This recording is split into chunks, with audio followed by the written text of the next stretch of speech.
सीता जी और लक्ष्मण जी के साथ जाकर विराजमान होइए। आपके लिए 5वां घर। ये 5 घर किसको किसको समझ में आया? बाकी लोग के समझ में नहीं आया ना? ठीक, अगली बार फिर सुनाएंगे, फिर समझ में आएगा। हम आपसे निवेदन करें, यही 5 घर हमारे आपके बस में है। भगवान की कथा सुन लीजिए, भगवान का दर्शन कर लीजिए, भगवान का नाम जप कर लीजिए, इसके बाद सुगंध अर्पित करके लीजिए, भोग लगाकर भोजन करिए, वस्त्र आभूषण चढ़ाकर धारण करिए, हाथ से सेवा करिए, तीर्थ की यात्रा करिए, भगवान का मंत्र जपिए, तर्पण होम करिए, परिवार के साथ पूजन करिए, ब्राह्मण को भोजन कराकर दान देकर संतुष्ट करिए और गुरुदेव का सम्मान भगवान से अधिक करिए।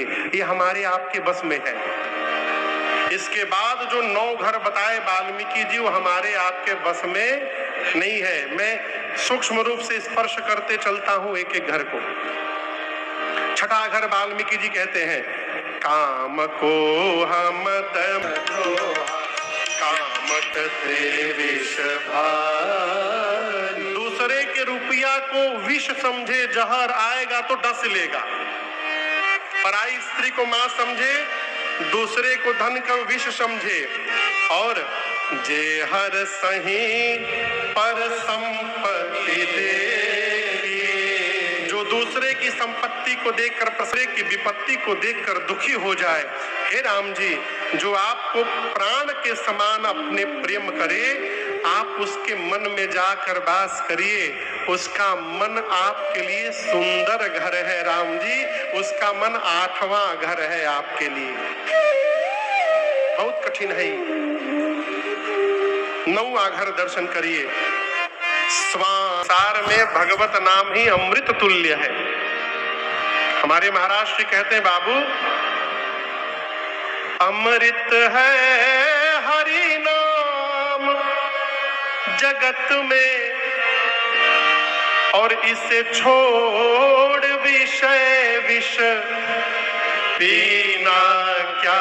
इसलिए हरि नाम नहीं तो जीना क्या, हरि नाम नहीं तो जीना क्या।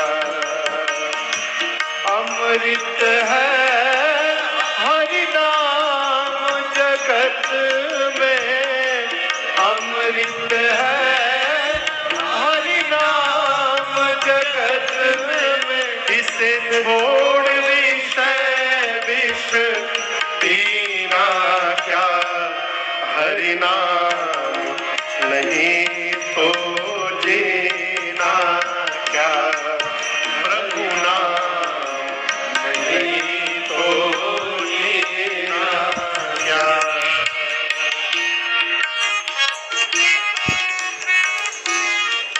महाराज 60 साल के बाद जपेंगे। काहे जपेंगे 60 साल के बाद?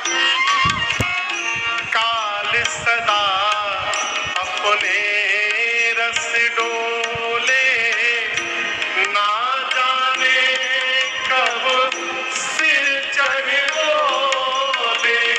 काल सदा अपने रस डोले, ना जाने कब सिर चढ़ बोले। पितु मातु गुर जिनके सब तुम मन मंदिर तिनके बसहु, सिय सहित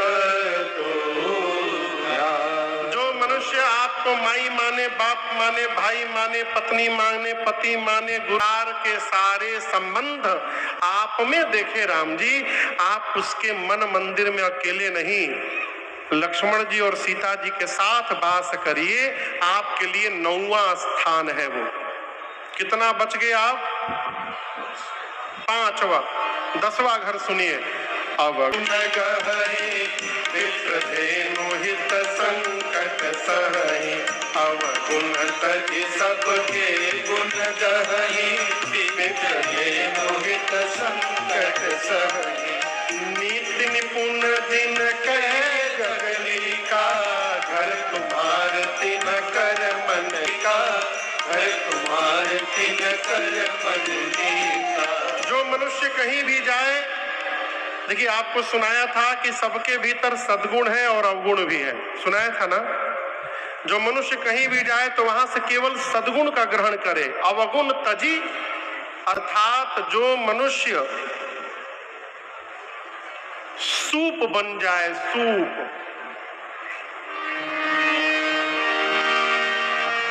सूप, सूप देखे हैं सूप।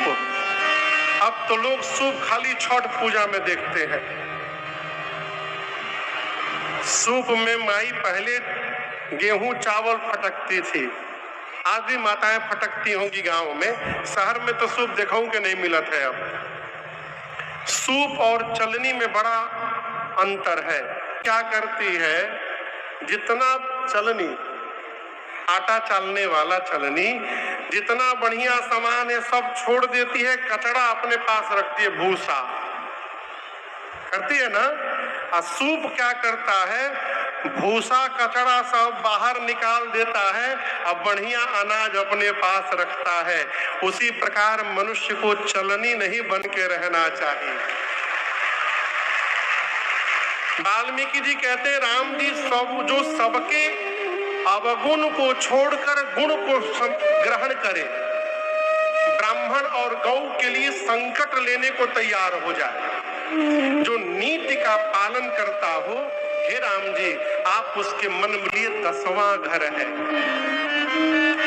अब 11वां स्थान कहते हैं, गुण तुम्हार समुझै निज दोषा, जेहि सब भांति। ये अद्भुत बात, ये बड़ी अद्भुत बात।